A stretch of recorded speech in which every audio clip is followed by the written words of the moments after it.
ವೀಕ್ಷಕರೇ ನಮಸ್ಕಾರ. ನಾನು ಶರಣು ಚಕ್ರಸಾಲಿ. ಅಮೆರಿಕ ಮತ್ತು ಇಸ್ರೇಲ್ ಜಂಟಿಯಾಗಿ ನಡೆಸ್ತಾ ಇರುವ ಸೇನಾ ದಾಳಿಯಲ್ಲಿ ಇರಾನ್ ಅಕ್ಷರಶಃ ತತ್ತರಿಸಿದೆ. ಇರಾನಿನ ಪರಮೋಚ್ಚ ನಾಯಕ ಅಯತೊಲ್ಲಾ ಇಮಾಮ್ ಖಮೇನಿ ಹತ್ಯೆಯಾಗಿದ್ದಾರೆ.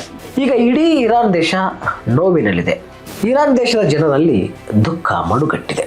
ನಾವು ಪ್ರತೀಕಾರಕ್ಕೆ ಸಿದ್ಧ ಎಂದು ಅಮೆರಿಕ ಮತ್ತು ಇಸ್ರೇಲ್ಗೆ ಇರಾನ್ ನೇರ ಎಚ್ಚರಿಕೆಯನ್ನ ಹಾಕಿದೆ. ಈಗ ಒಂದು ರೀತಿ ಮಧ್ಯಪ್ರಾಚ್ಯ ಪ್ರದೇಶದಲ್ಲಿ ಯುದ್ಧದ ಭೀತಿ ಎದುರಾಗಿದೆ. ಈ ಎಲ್ಲ ಬೆಳವಣಿಗೆ ಬಗ್ಗೆ ಚರ್ಚಿಸೋಕೆ ನಮ್ಮ ಜೊತೆ ಹಿರಿಯ ಪತ್ರಕರ್ತರು ಮತ್ತು ರಾಜಕೀಯ ವಿಶ್ಲೇಷಕರಾದ ನಟರಾಜು ವಿ ಅವರಿದ್ದಾರೆ. ಲೋಕದೃಷ್ಟಿ ವಿಶೇಷ ಚರ್ಚೆಗೆ ತಮಗೆ ಸ್ವಾಗತ. ನಮಸ್ಕಾರ ಸರ್, ಅಮೆರಿಕ ಮತ್ತು ಇಸ್ರೇಲ್ ಸಾರಿರುವ ಘೋಷಿತ ಯುದ್ಧದಲ್ಲಿ ಇರಾನಿನ ಪರಮೋಚ್ಚ ನಾಯಕ ಖಮೇನಿ ಹತ್ಯೆಯಾಗಿರುವುದು, ಈಗ ಇರಾನ್ ಇದಕ್ಕೆ ಪ್ರತೀಕಾರದ ಬಗ್ಗೆ ಶಪಥ ಮಾಡಿರುವುದು, ಇದನ್ನೆಲ್ಲ ನೋಡಿದಾಗ ಮಧ್ಯಪ್ರಾಚ್ಯ ಪ್ರದೇಶದಲ್ಲಿ ಯುದ್ಧದ ಭೀತಿ ಎದುರಾಗಿದೆ. ಈ ಖಮೇನಿ ಹತ್ಯೆ ಮುಂದಿನ ದಿನಗಳಲ್ಲಿ ಕೇವಲ ಅಮೆರಿಕ, ಇಸ್ರೇಲ್ ಹಾಗೂ ಇರಾನ್ ಸುತ್ತವೇ ಮಾತ್ರ ಪರಿಣಾಮ ಬೀರುತ್ತಾ ಅಥವಾ ಜಾಗತಿಕವಾಗಿಯೂ ಈ ಪರಿಣಾಮಗಳನ್ನು ನಾವು ಕಾಣಬಹುದಾ? ನೋಡಿ, ಒಂದು ನಾವಿಲ್ಲಿ ಬಹುಮುಖ್ಯವಾಗಿ ಗಮನಿಸಬೇಕಾಗಿರುವಂಥದ್ದು, ಖಮೇನಿ ಅವರು ಕೇವಲ ಅವರೇನು ಒಬ್ಬ ರಾಜಕೀಯ ನಾಯಕರ ರೀತಿಯಲ್ಲಿ ಅಂತಲ್ಲ. ಅವ್ರು ನೋಡಿದಾಗ ಅವರು ಆ ದೇಶದ ಪರಮೋಚ್ಚ ನಾಯಕ. ಇಸ್ಲಾಮಿಕ್ ಕ್ರಾಂತಿಯ ನಂತರ ಇರಾನ್ ಆಡಳಿತ ವ್ಯವಸ್ಥೆಯಲ್ಲಿ ಕೇಂದ್ರದಲ್ಲಿ ಯಾವಾಗಲೂ ಕೂಡ ಧಾರ್ಮಿಕ ಮುಖಂಡತ್ವ ಇರುತ್ತೆ ಕೇಂದ್ರದಲ್ಲಿ. ಸೊ ಹಾಗೆ ಶಿಯಾ ಧಾರ್ಮಿಕ ಮುಖಂಡತ್ವದ ಒಂದು ಸೀಟಾಗಿ, ಅಂದರೆ ಶಿಯಾ ಧಾರ್ಮಿಕ ಮುಖಂಡತ್ವದ ಒಂದು ಪರಮೋಚ್ಚ ಸ್ಥಾನವಾಗಿ ಅದನ್ನು ಗ್ರಹಿಸಲಾಗುತ್ತೆ.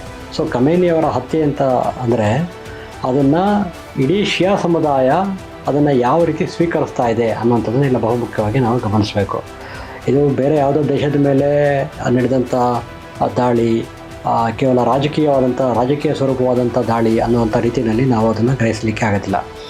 ಅಥವಾ ಯಾವುದೊಬ್ಬ ರಾಜಕೀಯ ನಾಯಕರ ಹತ್ಯೆ ಆಯಿತು, ರಾಜಕೀಯ ಮುಖಂಡರ ಹತ್ಯೆ ಆಯಿತು, ಹಾಗಾಗಿ ಅದರ ಒಂದು ಪರಿಣಾಮಗಳು ಏನಿರುತ್ತೆ ಸೀಮಿತವಾಗಿ ಆಗಬಹುದು ಅನ್ನೋಂಥ ರೀತಿಯಲ್ಲಿ ನೋಡಲಿಕ್ಕೆ ಆಗೋದಿಲ್ಲ. ಇವತ್ತು ಜಗತ್ತಿನಲ್ಲಿ ಸುಮಾರು 200ರಿಂದ 250 ಕೋಟಿಯಷ್ಟು ಇಸ್ಲಾಂ ಜನಸಂಖ್ಯೆ ಇದೆ. ಮುಸ್ಲಿಂ ಜನಸಂಖ್ಯೆ ನಾವು ನೋಡಿದಾಗ ಜಗತ್ತಲ್ಲಿ ಸುಮಾರು ಒಂದು 200ರಿಂದ 250 ಕೋಟಿಯಷ್ಟು ಇರಬಹುದು ಅಂತ ಒಂದು ಅಂದಾಜಿದೆ. ಅದರಲ್ಲಿ ಬಹುತೇಕವಾಗಿ ಸುಮಾರು ಒಂದು 20ರಿಂದ 25 ಕೋಟಿಯಷ್ಟು ಜನಸಂಖ್ಯೆ ಶಿಯಾ ಪಂಗಡದ ಆಗಿದೆ. ಸೊ ಇಡೀ ಶಿಯಾ ಪಂಗಡ ಇರಾನನ್ನು ಒಂದು ಕೇಂದ್ರ ಸ್ಥಾನದಲ್ಲಿ ಇರಿಸಿ ಯಾವಾಗಲೂ ಕೂಡ ನೋಡುತ್ತೆ. ಅಲ್ಲಿನ ಧಾರ್ಮಿಕ ಮುಖಂಡ ಪರಮೋಚ್ಚ ನಾಯಕ ಖಮೇನಿ ಹತ್ಯೆ ಏನಿದೆ ಅದು ಕೇವಲ ಇರಾನ್ಗೆ ಸೀಮಿತವಾಗಿ ಪರಿಣಾಮ ಬೀರುವಂಥದ್ದು ಅಲ್ಲ, ಅದು ಇಡೀ ಶಿಯಾ ಸಮುದಾಯದ ಆಕ್ರೋಶಕ್ಕೆ ಕಾರಣ ಆಗಿರುವಂಥ ಘಟನೆ ಇದು. ಹಾಗಾಗಿ ಇದರ ಪರಿಣಾಮ ನಾವು ಆಕ್ಸಿಸ್ ಆಫ್ ರೆಸಿಸ್ಟೆನ್ಸ್ ಅಂತ ಏನು ಕರಿತಾ ಇದ್ರು, ಅಂದರೆ ಶಿಯಾ ಬಾಹುಳ್ಯ ಹೆಚ್ಚಿರುವಂಥ ರಾಷ್ಟ್ರಗಳ ಪ್ರತಿರೋಧ. ಏನಕ್ಕೆ ಪ್ರತಿರೋಧ? ಅಮೆರಿಕ ಮತ್ತು ಇಸ್ರೇಲ್ನ ಅವುಗಳು ಏನು ಮಧ್ಯಪ್ರಾಚ್ಯದ ಮೇಲೆ ಹಿಡಿತ ಹೊಂದಬೇಕು ಅಂತ ಇದ್ವು, ಅದಕ್ಕೆ ಪ್ರತಿರೋಧನೇನು ಒಡ್ತಾ ಇದ್ವು. ಆಕ್ಸಿಸ್ ಆಫ್ ರೆಸಿಸ್ಟೆನ್ಸ್ ಅಂತ ಅಂದರೆ ಶಿಯಾ ಸಮುದಾಯದ ಬಾಹುಳ್ಯ ಹೆಚ್ಚಿರುವಂಥ ದೇಶಗಳು ಒಂದು ಅದಕ್ಕೆ ನಿರ್ದಿಷ್ಟವಾಗಿ ಅದೇನೊಂದು ಒಪ್ಪಂದ ಅಥವಾ ಅದೊಂದು ಇದು ಅಂತಲ್ಲ, ಅದನ್ನು ಒಂದೇನೋ ನಾವು ಸಾಮಾನ್ಯವಾಗಿ ಜಾಗತಿಕವಾದಂಥ ವ್ಯವಹಾರಗಳನ್ನು, ಜಾಗತಿಕವಾದಂಥ ವ್ಯೂಹಾತ್ಮಕವಾದಂಥ ಒಂದು ವಿಶ್ಲೇಷಣೆಗಳನ್ನು ಮಾಡುವಂಥ ಸಂದರ್ಭದಲ್ಲಿ ಆಕ್ಸಿಸ್ ಆಫ್ ರೆಸಿಸ್ಟೆನ್ಸ್ ಅನ್ನುವಂಥ ಪದಗಳನ್ನು ನಾವು ಸಾಮಾನ್ಯವಾಗಿ ಬಳಸ್ತಾ ಇರ್ತೀವಿ. ಅದೇನಂತಂದರೆ ಶಿಯಾ ಬಾಹುಳ್ಯ ಹೆಚ್ಚಿರುವಂಥ ದೇಶಗಳ ನಡುವಿನ ಒಂದು ಸಹಕಾರ ಮತ್ತು ಅವುಗಳ ನಡುವೆ ಇರುವಂಥ ಒಂದು ಬಂಧ ಅದನ್ನು. ಸೊ ಈ ದೇಶಗಳ ನಡುವೆ ಇರುವಂಥ ಸಮಾನವಾಗಿ ಕಂಡುಬರುವಂಥ ಅಂಶ ಏನು ಅಂತಂದರೆ, ಮಧ್ಯಪ್ರಾಚ್ಯದಲ್ಲಿ ಇಸ್ರೇಲ್ ಮತ್ತು ಅಮೇರಿಕ ಈ ಎರಡೂ ಕೂಡ ಅವುಗಳು ಹೆಚ್ಚು ತಮ್ಮ ಪ್ರಭಾವವನ್ನು ವಿಸ್ತರಿಸುವಂಥದ್ದನ್ನು ತಡಿಬೇಕು ಅನ್ನುವಂಥದ್ದು, ಮತ್ತು ಅವುಗಳು ಈ ಇಡೀ ಮಧ್ಯಪ್ರಾಚ್ಯನ ತಮ್ಮ ಹಿಡಿತಕ್ಕೆ ತಗೊಳ್ಳುವಂಥದ್ದನ್ನು ಸಾಧ್ಯ ಆದಷ್ಟು ಅದನ್ನು ಕಟ್ಟರಾಗಿ ವಿರೋಧಿಸ್ತಾ ಬಂದಂಥ ಗುಂಪು ಇದು. ಈ ಎಲ್ಲ ದೇಶಗಳೇನಿದೆ, ಅದು ಇರಾನ್ ಇರಲಿ, ಇರಾಕ್ ಇರಲಿ, ಲೆಬನಾನ್ ಇರಲಿ, ಸಿರಿಯಾ ಇರಲಿ, ಇವುಗಳೆಲ್ಲ ಅದರಲ್ಲೂ ಕೂಡ ಈ ಖಮೇನಿಯ ಹತ್ಯೆ ಪ್ರತಿಧ್ವನಿಸುತ್ತೆ ಎಲ್ಲ ದೇಶಗಳ ಈ ಎಲ್ಲ ಭಾಗಗಳನ್ನು ಕೂಡ. ಇದಷ್ಟಲ್ಲದೆ ಜಗತ್ತಿನ ವಿವಿಧೆಡೆ, ಈಗ ನಮ್ಮ ಭಾರತದಲ್ಲೂ ಕೂಡ ಸುಮಾರು ಅಂದಾಜು 1.5 ಕೋಟಿಯಷ್ಟು ಶಿಯಾ ಪಂಗಡದ ಸಂಖ್ಯೆ ಇದೆ. ಅದೇ ರೀತಿ ಬೇರೆ ಬೇರೆ ದೇಶಗಳಲ್ಲೂ ಕೂಡ ಸುಮಾರು 10ರಿಂದ ಅಲ್ಲಿನ ಮುಸ್ಲಿಂ ಜನಸಂಖ್ಯೆಯ ಒಂದು 10ರಿಂದ 15% ಕೂಡ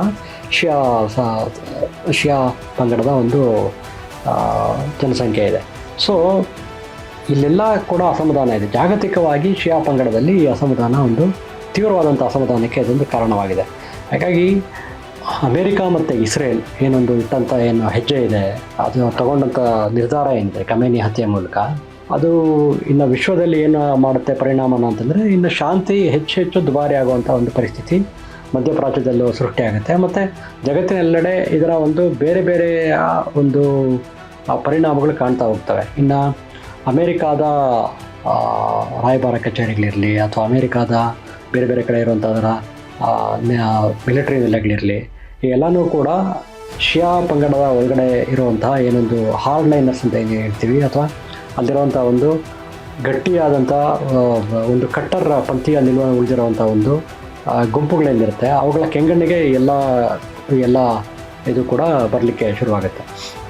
ಹಾಗಾಗಿ ಇದು ಯುದ್ಧದ ಸ್ವರೂಪ. ನೀವು ಇರಾನ್ನ ಯುದ್ಧದಲ್ಲಿ ಗೆದ್ದುಬಿಡ್ಬೋದು, ಆದರೆ ಇರಾನ್ ಮೇಲೆ ಮಿಲಿಟ್ರಿ ಮೈಟ್ ಮೂಲಕ, ನಿಮ್ಮ ಇನ್ನೊಂದು ಪ್ರಬಲವಾದಂಥ ಮಿಲಿಟ್ರಿ ಶಕ್ತಿಯ ಮೂಲಕ ನೀವು ಇರಾನ್ನ ಮೇಲೆ ಇರಾನನ್ನು ನೀವು ತಹಬದಿಗೆ ತಗೊಂಡ್ಬಿಡ್ಬೋದು. ಆದರೆ ಅದು ಉಂಟು ಮಾಡಿರುವಂತಹ ಅಸಮಾಧಾನ ಇದೆಯಲ್ಲ, ಅಸಮಾಧಾನದ ಕಿಚ್ಚಿದೆಯಲ್ಲ, ಅದು ಇನ್ನಷ್ಟು ಹೆಚ್ಚು ಆಳವಾದಂಥ ಗಾಯನ ಈ ದಾಳಿ ಮಾಡಿದೆ. ಅದು ಖಮೇನಿ ಹತ್ಯೆ ಮೂಲಕ ಅಂತೂ ಅದು ಇನ್ನಷ್ಟು ಆಳವಾದಂಥ ಗಾಯ ಶಿಯಾ ಸಮುದಾಯದಲ್ಲಿ ಉಂಟಾಗಿದೆ. ಸೊ ಅದರ ಪರಿಣಾಮ ಯಾವ್ಯಾವ ರೀತಿಯಲ್ಲಿ ವ್ಯಕ್ತ ಆಗುತ್ತೆ ಅನ್ನೋಂಥದ್ದನ್ನು ನಾವು ಮುಂದಿನ ದಿನಗಳಲ್ಲಿ ನೋಡಬೇಕಾಗತ್ತೆ. ಇದು ಒಂದು. ಆಮೇಲೆ ಇನ್ನೊಂದು ನೋಡಿ, ಈಗ ಮಿಡ್ಲ್ ಈಸ್ಟ್ ಎಕಾನಮಿ ಏನಿತ್ತು ಅಲ್ಲಿನ ಕೇವಲ ತೈಲ ಆಧಾರಿತವಾಗಿರುವಂಥ ಪಾರಂಪರಿಕವಾದಂಥ ಒಂದು ತೈಲ ಆಧಾರಿತ ರಾಷ್ಟ್ರಗಳಾಗಿ ಮಿಡಲ್ ಈಸ್ಟ್ ಕಂಟ್ರೀಸು ಉಳ್ಕೊಂಡಿಲ್ಲ. ಮಧ್ಯಪ್ರಾಚ್ಯ ದೇಶಗಳು ಆ ರೀತಿ ಕೇವಲ ಒಂದು ತೈಲ ಆಧಾರಿತ ಆರ್ಥಿಕತೆಯಾಗಿಯೇ ಉಳ್ಕೊಂಡಿಲ್ಲ. ಅವು ಇವತ್ತು ದೊಡ್ಡ ಫೈನಾನ್ಷಿಯಲ್ ಹಬ್ ಆಗಿ ಎಮರ್ಜ್ ಆಗಿದ್ದಾವೆ. ಅಂದರೆ ಅಲ್ಲಿ ಆರ್ಥಿಕ ಚಟುವಟಿಕೆ ತುಂಬ ಬಹು ವೈವಿಧ್ಯಮಯವಾದಂಥ ಆರ್ಥಿಕ ಚಟುವಟಿಕೆ ನಡೀತಾ ಇದೆ. UAE ಮತ್ತು ಸೌದಿ ಅರೇಬಿಯಾ ಇವತ್ತು ಜಗತ್ತಿನ ದೊಡ್ಡ ಒಂದು ಫೈನಾನ್ಷಿಯಲ್ ಹಬ್ಸ್ ಆಗಿ ರೂಪುಗೊಂಡಿವೆ. UAE ಮತ್ತು ಸೌದಿ ಅರೇಬಿಯಾ ಇಲ್ಲಿ $1 ಟ್ರಿಲಿಯನ್ ಗಟ್ಟಲೆ ವ್ಯವಹಾರಗಳು ನಡೀತವೆ. ಈ ಯುದ್ಧದ ಪರಿಣಾಮ ಏನಾಗ್ತಾ ಇದೆ, ಈ ಇರಾನ್ ತೋರಿಸಿರುವಂಥ ಪ್ರತಿರೋಧ ಏನಿದೆ, ಇರಾನ್ ಈಗ ನಡೆಸ್ತಾ ಇರುವಂಥ ಪ್ರತಿ ದಾಳಿನಲ್ಲಿ ಇರಾನ್ UAE ಸೌದಿ ಅರೇಬಿಯಾ ಆಗಲಿ UAE ಆಗಲಿ ತನ್ನ ಸುತ್ತ ಇರುವಂಥ ಬೇರೆ ದೇಶಗಳಾಗಲಿ ಯಾವುದನ್ನು ಕೂಡ ಅದು ಬಿಡ್ತಾ ಇಲ್ಲ ಅಂತಂದರೆ ಅಲ್ಲಿರುವಂಥ ಅಮೇರಿಕಾ ನೆಲೆಗಳನ್ನು ಯಾವುದೆಲ್ಲ ದೇಶಗಳು ಅಮೇರಿಕಾ ಮಿಲಿಟರಿ ನೆಲೆಗಳಿಗೆ ಅವಕಾಶ ಮಾಡಿಕೊಟ್ಟಿದೆ, ಅಮೇರಿಕಾದ ತಾಳಕ್ಕೆ ತಕ್ಕಂತೆ ತಾವು ತಮ್ಮ ಪಾಲಿಸಿಗಳನ್ನು ನೀತಿ ನಿರ್ಧಾರಗಳನ್ನು ರೂಪಿಸ್ಕೊಳ್ತಾ ಇವೆ, ಆ ಎಲ್ಲ ದೇಶಗಳನ್ನು ಕೂಡ ತನ್ನ ಕೆಂಗಣ್ಣಿಗೆ ಗುರಿ ಆಗ್ತವೆ ಆ ಎಲ್ಲ ದೇಶಗಳು ಅನ್ನುವಂಥ ಸಂದೇಶನ ಕೊಡುವಂಥ ಒಂದು ಪ್ರಯತ್ನವನ್ನು ಮಾಡ್ತಾ ಇದೆ. ದುಬೈ ಏರ್ಪೋರ್ಟ್ ಮೇಲೆ ದಾಳಿ ಆಯಿತು, ಇರಾನ್ ದಾಳಿ ನಡೆಸ್ತು. ಅದೇ ರೀತಿ ಇವತ್ತು ಐ ಥಿಂಕ್ UAEನಲ್ಲಿರುವಂಥ ಒಂದೇನು ಅಮೆಜಾನ್ದು ಡಾಟಾ ಸೆಂಟರ್ ಇದೆ, ಆ ಡಾಟಾ ಸೆಂಟರ್ ಮೇಲೂ ಕೂಡ ಇರಾನ್ ಕ್ಷಿಪಣಿ ದಾಳಿ ಆಗಿದೆ. ಇದು ಏನು ತೋರಿಸ್ತಾ ಇದೆ ಅಂತಂದರೆ, ನಮ್ಮನ್ನು ಸಂಪೂರ್ಣವಾಗಿ ನೀವು ನಿರ್ಮೂಲನೆ ಮಾಡ್ತೀವಿ ಅಂತ ಹೊರಟ್ರೆ ಇಡೀ ಆ ಕಿಚ್ಚು ಮಧ್ಯಪ್ರಾಚ್ಯನ ಸುಡದೆ ಬಿಡೋದಿಲ್ಲ ಅನ್ನೋಂಥ ಸಂದೇಶನ ಇರಾನ್ ತುಂಬ ಸೂಕ್ಷ್ಮವಾಗಿ ರವಾನಿಸ್ತಾ ಇದೆ. ಆ ಮೂಲಕ ಅದು ಇರಾನ್ನ ಬೆಂಬಲಿಸುವಂಥ ಏನೊಂದು ಸಂಘಟನೆಗಳಿದ್ದಾವೆ, ಏನೊಂದು ಉಗ್ರವಾದಂಥ ಧೋರಣೆ ಹೊಂದಿರುವಂಥ ಸಂಘಟನೆಗಳಿದೆ, ಅವುಗಳೆಲ್ಲವಕ್ಕೂ ಕೂಡ ಪರೋಕ್ಷವಾಗಿ ಒಂದು ಸಂದೇಶನ ಕೊಡ್ತಾ ಇದೆ. ಹೇಗೆ ಅದನ್ನು ನಾವು ಅಮೇರಿಕಾದ ಪ್ರತಿರೋಧನ ಯಾವ್ಯಾವ ರೀತಿಯಲ್ಲಿ ಯಾವ್ಯಾವ ಬಗೆಯಲ್ಲಿ ಎದುರಿಸಬೇಕಾಗತ್ತೆ ಅನ್ನೋಂಥದ್ದನ್ನು. ಸೊ ಇದುವರೆಗೂ ಏನು ಕೇವಲ ಇಸ್ರೇಲ್ನ ಗಡಿಗೆ ಅಂಟದಾಗಿ ಏನು ನಡೀತಾ ಇತ್ತು, ಅಲ್ಲಿನ ಉದ್ವಿಗ್ನತೆ ಏನಿತ್ತು, ಆ ಉದ್ವಿಗ್ನತೆ ಈಗ ಇಡೀ ಮಧ್ಯಪ್ರಾಚ್ಯನ ಆವರಿಸ್ಕೊಳ್ಳುವಂಥ ರೀತಿಯಲ್ಲಿ ಕಾಣಿಸ್ತಾ ಇದೆ ಇದನ್ನು. ಸೊ ಮುಂದಿನ ದಿನಗಳಲ್ಲಿ ಯಾವ ದೇಶಗಳನ್ನು ಕೂಡ ಅಲ್ಲಿ ಏನೋ ಆಗಂತ ಹೇಳ್ಬಿಟ್ಟು ಇನ್ನು ತುಂಬ ಪ್ರತಿದಿನ ಏನಾದರೂ ದಾಳಿಗಳಾಗುತ್ತೆ ಮತ್ತೊಂದು ಅಂತ ಹೇಳ್ತಾ ಇಲ್ಲ. ಆದರೆ ಅಲ್ಲೂ ಕೂಡ ಈ ಹಿಂದೆ ಖಮೇನಿಯ ಹತ್ಯೆಗಿಂತ ಹಿಂದೆ ಇದ್ದಂಥ ಏನು ಶಾಂತಿ ಸ್ವರೂಪ ಏನಿತ್ತು ಅದರ ಬದಲಾವಣೆ ಆಗುತ್ತೆ. ಅದರ ಒಂದು ಅದೇ ಮಟ್ಟದ ನೀವು ಶಾಂತಿ ನೆಮ್ಮದಿಯ ವಾತಾವರಣನ ಮುಂದಿನ ದಿನಗಳಲ್ಲಿ ಕಾಣಕ್ಕಾಗುತ್ತೆ ಅಂತ ಹೇಳಲಿಕ್ಕಾಗೋದಿಲ್ಲ. ಆ ಅಂಶನ ನಾವು ಗಮನಿಸಬೇಕು ಬಹಳ ಮುಖ್ಯವಾಗಿ. ಇರಾನ್ ದೇಶದ ಈ ಪ್ರತೀಕಾರದ ಪ್ರತಿಜ್ಞೆಯನ್ನು ನಾವು ಹೇಗೆ ನೋಡ್ಬೋದು ಸರ್? ಅದೇ ನಾನು ಈಗ ಇಲ್ಲಿ ಹೇಳಿದೆ ನೋಡಿ, ಇರಾನ್ನ ನೀವು ಕೇವಲ ಒಂದು ದೇಶವಾಗಿ ಅಷ್ಟೇ ನೋಡಲಿಕ್ಕಾಗೋದಿಲ್ಲ. ಅದೊಂದು ಶಿಯಾ ಪಂಗಡದ ಒಂದು ಪ್ರಮುಖವಾದಂಥ ದೇಶ. ಅದು ಶಿಯಾ ಪಂಗಡಕ್ಕೆ ಜಗತ್ತಿನ ಶಿಯಾ ಪಂಗಡವಾದ ಆಶೋತ್ತರಗಳನ್ನು ತಾನು ಪ್ರತಿನಿಧಿಸ್ತೀನಿ ಅಂತ ಒಂದು ಭಾವನೆಯಿಂದ ಅದು ಮುನ್ನಡೀತಾ ಇದ್ದಂಥ ದೇಶ ಅದು. ಸೊ ತನಗೆ ಸ್ಟ್ರಾಟಜಿಕಲ್ ಇಂಪಾರ್ಟೆನ್ಸ್ ಅಂದರೆ ತನಗೆ ಒಂದು ತನ್ನ ಭೌಗೋಳಿಕ ಪರಿಸರದಲ್ಲಿ ತನ್ನ ಪ್ರಾಶಸ್ತ್ಯ ಪ್ರಾಮುಖ್ಯತೆಯನ್ನು ಇರಾನ್ ಯಾವಾಗಲೂ ಕೂಡ ಕಾಯ್ದುಕೊಂಡು ಬರ್ತಾ ಇತ್ತು. ಇಸ್ಲಾಮಿಕ್ ರೆವಲ್ಯೂಷನ್ ನಂತರ ಅದು ತುಂಬ ಗಟ್ಟಿಯಾಗಿ ಇಸ್ರೇಲ್ನ ವಿರುದ್ಧ ಮಾತಾಡ್ತು. ಈಗ ನಾವು ಇಲ್ಲಿ 2 ಅಂಶಗಳನ್ನು ಗಮನಿಸಬೇಕು. ಒಂದು, ಇಸ್ರೇಲ್ ಮತ್ತು ಇರಾನ್ ನಡುವೆ ಇದೇ ರೀತಿಯ ಸಂಬಂಧ ಯಾವಾಗಲೂ ಇರಲಿಲ್ಲ. ಇಸ್ರೇಲ್ ಮತ್ತು ಇರಾನ್ ನಡುವೆ ಈ ಹಿಂದೆ ಒಂದು ತುಂಬ ಸೌಹಾರ್ದಯುತವಾದಂಥ ಒಂದು ಸಂಬಂಧನೂ ಕೂಡ ಇತ್ತು. ಆದರೆ ಇಸ್ಲಾಮಿಕ್ ರೆವಲ್ಯೂಷನ್ ನಂತರ ಅದು ಸಂಪೂರ್ಣವಾಗಿ ಬೇರೆದೇ ಆದಂಥ ಸ್ವರೂಪಕ್ಕೆ ಅದು ಹೊರಳ್ಕೊಳ್ತು. ಇಸ್ಲಾಮಿಕ ಕ್ರಾಂತಿಯ ನಂತರ ಏನು ಒಂದು ಖೊಮೇನಿ ನೇತೃತ್ವದಲ್ಲಿ ಏನೊಂದು ಪ್ರಭುತ್ವ ಇರಾನ್ನಲ್ಲಿ ಅಧಿಕಾರಕ್ಕೆ ಬಂತು, ಅದರ ಮೊದಲನೇ ಒಂದು ದೊಡ್ಡ ಫಿಲಾಸಫಿನೇ, ಒಂದು ದೊಡ್ಡ ತತ್ವನೇ ಅದೇನು ಅಂತಂದರೆ ಇಸ್ರೇಲ್ ಇಲ್ಲಿ ಒಂದು ಅತಿಕ್ರಮಣಕಾರಿ ದೇಶ ಆಗಿ ಬಂದು ಸೇರಿಕೊಂಡಿದೆ ಅನ್ನೋಂಥ ರೀತಿಯಲ್ಲಿ. ಅದು ಇಸ್ರೇಲ್ಗೆ ಮಾನ್ಯತೆಯನ್ನೇ ಕೊಡಲಿಲ್ಲ. ಆ ರೀತಿಯಲ್ಲಿ ಇದೇ ಧೋರಣೆಯನ್ನು ಹೊಂದಿರುವಂಥ ತುಂಬ ಗುಂಪುಗಳು, ಶಿಯಾ ಬಾಹುಳ್ಯ ಹೆಚ್ಚಿರುವಂಥ ಕಡೆಯಲ್ಲಿ ತುಂಬ ಗುಂಪುಗಳು ಇದೇ ಧೋರಣೆಯನ್ನು ಹೊಂದಿರುವಂಥದ್ದು ಇದೆ. ಈ ಧೋರಣೆಯನ್ನು ಅತ್ಯುಗ್ರವಾಗಿ ಬೆಂಬಲಿಸ್ತಾ ಇಸ್ರೇಲ್ ವಿರುದ್ಧ ಕಾದಾಡ್ತಾ ಇರುವಂಥ ಸಾಕಷ್ಟು ಸಂಘಟನೆಗಳು ಇವೆ.